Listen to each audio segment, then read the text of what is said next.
तो अभी तक हमने इस भगवत गीता के सेकंड चैप्टर पे 29 वर्ष तक हमने चर्चा की है। आज हम 30 वर्ष की चर्चा करेंगे। तो मैं ये श्लोक शेयर कर रहा हूँ। और अभी इस भगवान आत्मा के बारे में ज्ञान देने का अंत कर रहे हैं इस श्लोकों के बाद, इसलिए कंक्लूड कर रहे हैं आत्मा के ज्ञान को। Bhagavad Gita second chapter 30th verse. देहि नित्यं बध्ययोऽयं देहे सर्वस्य भारत तस्मात् सर्वाणि भूतानि नातुं शोचति मर्हसि। हे भरतवंशी, शरीर में रहने वाले देही का कभी भी वध नहीं किया जा सकता, अतः तुम्हें किसी भी जीव के लिए शोक करने की आवश्यकता नहीं है। तो आप देखेंगे लगभग 11वें श्लोक से लेकर 29 वर्ष तक भगवान ने किसके बारे में बताया? आत्मा के बारे में ज्ञान दिया कि आत्मा का स्वरूप क्या है, आत्मा के लक्षण क्या है, आत्मा का साइज क्या है, आत्मा के विभिन्न विभिन्न लक्षण क्या हैं, करेक्टरिस्टिक्स क्या है, और विभिन्न विभिन्न लोग उसके बारे में किस प्रकार सोचते हैं, उसके बारे में कैसे ज्ञान लिया जा सकता है आत्मा के बारे में। ये सारी चीजें भगवान ने इन 11 से 29 श्लोक तक चर्चा की। अब भगवान क्या कर रहे हैं? कंक्लूड कर रहे हैं कि शरीर में रहने वाला जो आत्मा है उसका कोई वध नहीं कर सकता, क्योंकि वो शाश्वत है, हमेशा एग्जिस्ट करता है, और क्योंकि वो भौतिक तत्वों का नहीं है। भौतिक तत्वों का नाश हो सकता है, आध्यात्मिक तत्वों का नाश नहीं होता। ठीक है ना? इसलिए यहाँ पर भगवान बता रहे हैं कि तुम्हें शोक करने की जरूरत नहीं है जीवों के लिए। और इस परपट में बताया जाएगा कि शोक करने का मतलब ये नहीं कि फिर हम किसी भी जीव की हत्या करने लगे, ऐसा भी नहीं है ना। मतलब कहने का मतलब है कि अन्य से सरी ना तो हमें शोक करना है, अन्य से सरी ना ही हमें किसी की हत्या या हिंसा करनी है। ये समझना है। तात्पर्य में श्रील प्रभुपाद बता रहे हैं, अब परम भगवान अविकारी आत्मा विषयक अपना उपदेश समाप्त कर रहे हैं। अमर आत्मा का अनेक प्रकार से वर्णन करते हुए भगवान कृष्ण ने आत्मा को अमर तथा शरीर को नाशवान सिद्ध किया। तो नाशवान चीज क्या है? भौतिक तत्वों से बनी चीजें क्या होती है? नाशवान होती है, उनका विनष्ट होना निश्चित है। जैसे आप देखेंगे ये शरीर है हमारा, है ना? शरीर बचपन से थोड़ा बड़ा होता है, धीरे धीरे करके फिर बूढ़ा होता है, और फिर ये खत्म हो जाता है। ऐसे इस संसार में कोई भी चीज है नई हम बनाते हैं, धीरे धीरे करके वो क्या हो जाती है? पुरानी हो जाती है, फिर नष्ट हो जाती है। कोई भी चीज इस संसार में देखो, केवल आध्यात्मिक चीजें जैसे आत्मा और भगवान से रिलेटेड चीजें वो क्या होती हैं? वो नष्ट नहीं होती। अतः क्षत्रिय होने के नाते अर्जुन को इस भय से कि युद्ध में उसके पितामह भीष्म तथा गुरु द्रोण मर जाएंगे, अपने कर्तव्य से विमुख नहीं होना चाहिए। तो यहाँ पे ये कर्तव्य, देखो बहुत सारे कर्तव्य होते हैं, सारे कर्तव्य एक समान नहीं होते। कोई कर्तव्य उच्च होता है, कोई उससे नीचा होता है। तो हायर उद्देश्य की पूर्ति के लिए नीचे के लोअर उद्देश्यों को नेग्लेक्ट किया जा सकता है। जैसे मैं आपको एक उदाहरण देता हूँ। जैसे आपने देखा होगा कि अगर बस में 50 सवारी बैठी हुई है, और ऐसी स्थिति है कि सड़क पर कोई व्यक्ति आ गया, है ना, और अगर उसको बचाने के चक्कर में अगर पूरी बस पलटती है ना, तो हायर उद्देश्य क्या है कि बस ज्यादा लोग बचने चाहिए। अगर एक व्यक्ति के मरने से ज्यादा लोग बच पाते हैं, है ना, तो ये है हायर उद्देश्य। तो उस केस में क्या करना पड़ेगा? उसे एक व्यक्ति के ऊपर गाड़ी चढ़ानी ही पड़ेगी, नहीं तो वो 50 लोग बस में वो मर जाएंगे। तो उसी तरीके से आप देखेंगे यहाँ पर अर्जुन को अपने परिवारजनों को मारने के लिए क्यों बोला जा रहा है? क्योंकि वो अधर्म का साथ दे रहे हैं, है ना। इसलिए उनको मारने के लिए भगवान, उनको इसलिए आप देखो भगवान हिंसा को प्रोत्साहन दे रहे हैं, है ना। तो कोई भी चीज किस उद्देश्य से की जा रही है उस पर डिपेंड करती है। तो यहाँ पर उद्देश्य क्या है हिंसा का? धर्म के लिए, धर्म को एस्टेब्लिश करने के लिए ऐसे लोगों को, जैसे आप देखेंगे कैदी लोग होते हैं तो उनको भी तो सरकार सजा देती है, उसको उनको भी तो कष्ट देते हैं। और कोई गलत और बड़ा अगर क्राइम करता है तो उसको यानी मृत्युदंड भी दिया जाता है। तो इसी इसी तरीके से यहाँ पे क्षत्रिय का कर्तव्य को बता रहे हैं, रिवाइव करा रहे हैं भगवान उनको।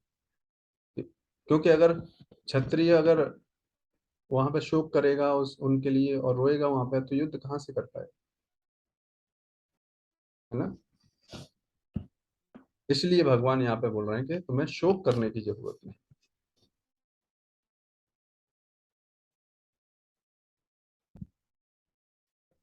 कृष्ण को प्रमाण मानकर भौतिक देह से भिन्न आत्मा का पृथक अस्तित्व स्वीकार करना ही होगा। यह नहीं कि आत्मा जैसी कोई वस्तु नहीं है। अब ये विश्वास देखो, विश्वास करना ही पड़ेगा। और रियलाइज भी किया जा सकता है कुछ कुछ तरीके से, जैसे हमने इन पिछले सारे श्लोकों में बहुत तरीके से आप उदाहरण दिए कि कैसे हम समझ सकते हैं। जैसे आपने उदाहरण दिया था आपको, जैसे शरीर बचपन से लेकर मृत्यु तक आप फोटो खींचो, है ना, तो शरीर बदल रहा है, लेकिन हम जो इस शरीर के अंदर रह रहा है वो, मुझे लगता नहीं कि मैं बदल रहा हूँ, है ना। इसका मतलब क्या है?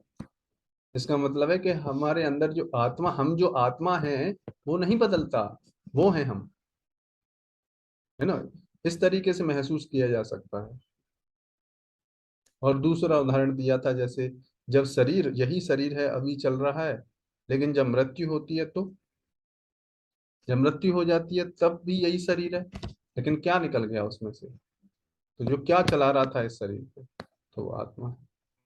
इस तरीके से हम इस आत्मा के ज्ञान को हम रियलाइज भी कर सकते हैं, और जो भगवान यहाँ पे ज्ञान दे रहे हैं। लेकिन ऐसे नहीं बोल सकते कि नहीं, कुछ मूर्ख लोग क्या है, समझने का प्रयास करते नहीं और बोलते हैं आत्मा नाम का कोई वस्तु है ही नहीं। क्या है उनको ही घाटा है? या जीवन के लक्षण रसायनों की अंतः क्रिया के फलस्वरूप एक विशेष अवस्था में प्रकट होते हैं। और कुछ मूर्ख लोग क्या थ्योरी देते हैं कि लाइफ कम्स फ्रॉम केमिकल्स, ना, अगर केमिकल से लाइफ आती तो रसायन, केमिकल मिला के रस लाइफ बना देते, कोई नहीं बना पाता, है ना? इसलिए लाइफ किसके कारण है? आत्मा के कारण है। यद्यपि आत्मा अमर है, किंतु इससे हिंसा को प्रोत्साहन नहीं किया जाता। हाँ, तो आत्मा अमर है इसका मतलब एक दूसरा एक्सट्रीम में लोग चले जाते हैं। अच्छा, आत्मा तो अमर है, फिर क्या है, हम किसी को भी मार सकते हैं, यानी ये दूसरा एक्सट्रीम है इसका। चोर उचक के लोग क्या है, इसका मिसयूज करते हैं कि आत्मा अगर अमर है तो हम क्या करेंगे, सबको फिर मारते हैं, फिर हमें शोक करने की जरूरत ही नहीं। जब हम किसी को जीवन नहीं दे सकते तो हम जीवन लेने का अधिकार है हमको? नहीं अधिकार है ना। जैसे आप देखेंगे जो आर्मी होती है, आर्मी बॉर्डर पर होती है, तो वो हायर, जो उनके ऊपर अधिकारी होते हैं उनके ऑर्डर से बॉर्डर पे हिंसा भी करती है ना। और अगर वो अगर यहाँ पे आके अपनी मर्जी से, है ना, अपने घर पे आके किसी का मर्डर कर दे तो उसको सजा भी मिलेगी, है ना। तो इससे क्या प्रूफ होता है? इससे ये पता चलता है कि हिंसा किन परिस्थितियों में जरूरी है और किन परिस्थितियों में नहीं है। तो धर्म के लिए हिंसा जरूरी है, क्योंकि अधर्मियों को दंड देने के लिए। उसके अलावा अगर हम आत्मा के नाम पर किसी को मर्डर करेंगे तो वो उसका हमें क्या मिलेगा? पाप लगेगा और हमें सजा मिलेगी, है ना। इस तरीके से कह के आप किसी का मर्डर कर दो, देखो आपको जेल में डाल दिया जाएगा, है ना। तो इसलिए हिंसा को प्रोत्साहन नहीं किया जा सकता इस एंगल से। फिर भी युद्ध के समय हिंसा का निषेध नहीं किया जाता, है ना। तो किस समय जरूरत है, किस समय जरूरत नहीं है, वो देखा जाता है। तो कुछ लोग क्या है, अहिंसा परमो धर्म, है ना। अहिंसा परमो धर्म, वो हर जगह नहीं हो लगता। अहिंसा परमो धर्म जहां पर मतलब जो सभ्य लोग हैं उनके लिए थोड़ी हिंसा करनी, जो आतताई लोग हैं उनके लिए उनको तो भाई सजा देनी पड़ेगी। तो ऐसे ऐसे प्रिंसिपल्स को हमें समझना पड़ेगा, कहाँ पर जरूरत है, कहाँ पर जरूरत नहीं है। तो आतताई लोगों के लिए हिंसा जरूरी है, उनको मारना जरूरी है, और जो सभ्य लोग हैं उनको, उनके लिए बिल्कुल जरूरी है। ऐसी आवश्यकता को भगवान की आज्ञा के आधार आधार पर उचित ठहरा जा सकता है, स्वेच्छा से नहीं। इसीलिए अर्जुन इसीलिए तो भगवान से पूछ रहे थे कि मैं, मेरी तो इच्छा नहीं है मारने की, लेकिन भगवान आप बताओ क्या करना है मुझे। तो फिर भगवान ने जैसा बोला और फिर अर्जुन ने वैसा किया, है ना। और आप देखेंगे आर्मी ऑफिसर्स होते हैं, आर्मीज होती हैं, उनको भी ऊपर हायर अथॉरिटीज जब ऑर्डर देती हैं तो वो युद्ध करते हैं, और जब बंद कर देते, मना करते हैं, तो नहीं करते, है ना। तो ये है आत्मा का ज्ञान। आत्मा के ज्ञान की वजह से लोग अननेसेसरी जो गलत लोग होते हैं वो क्या होते हैं, इस नॉलेज का मिसयूज करते हैं। देखो हर चीज मिसयूज की जा सकती है, जैसे चाकू है ना। चाकू अगर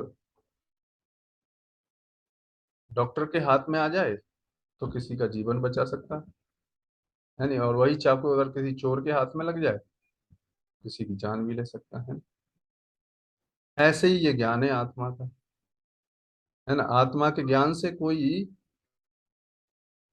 सेल्फ रियलाइज कर सकता है, भगवान को प्राप्त कर सकता है, लेकिन उसी का मिसयूज करके क्या कर सकता है, वो किसी का मर्डर भी कर सकता है। क्या, आत्मा तो हमारे, किसी को सुख करने की क्या जरूरत है, तुम हार देते हैं,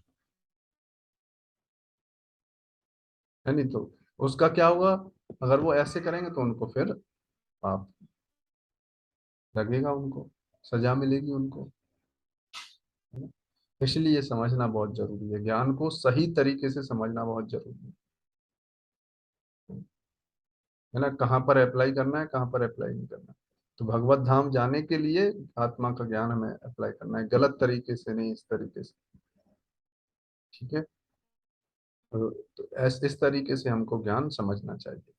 जब हमें अभी हमने ये समझ लिया कि हम ये शरीर नहीं है, आत्मा है, तो अब हमें क्या करना है, अब आगे अर्जुन क्या पूछेंगे, प्रश्न पूछेंगे। और अब इस ज्ञान को हमें, देखो अभी हम थ्योरेटिकली तो हमें पता चल गया है, बट अब हमारा क्या है, इसी ज्ञान को धीरे धीरे करके रियलाइज करना है।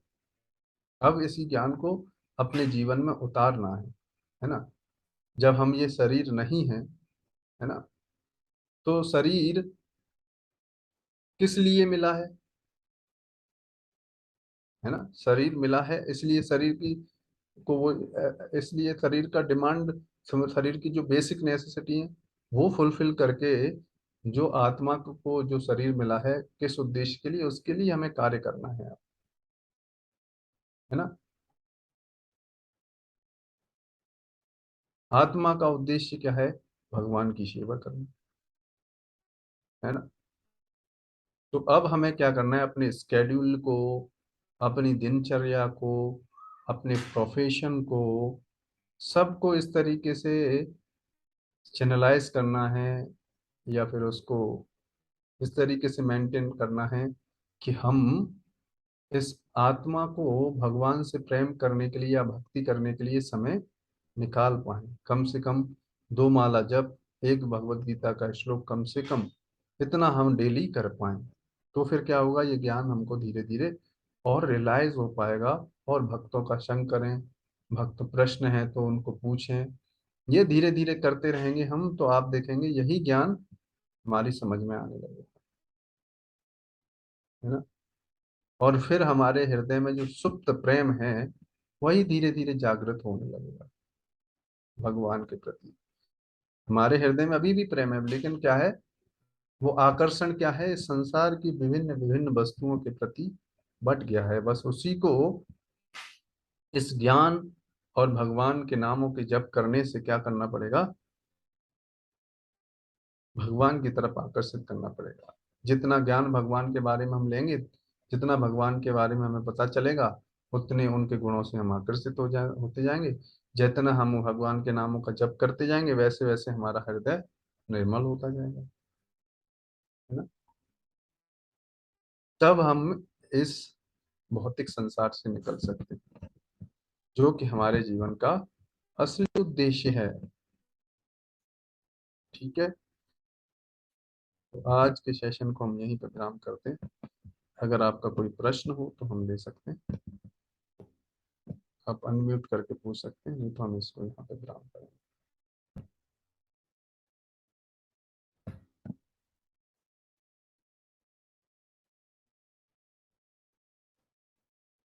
ठीक है, तो इसको यहीं पे विराम करते हैं। आप सभी भक्तों का बहुत बहुत धन्यवाद। जगत गुरु शील प्रभुपाद की जय। निताय गौर प्रेमानंदे। हरि कृष्ण। हरे कृष्ण प्रभु जी। हरे हरे कृष्ण प्रभु जी।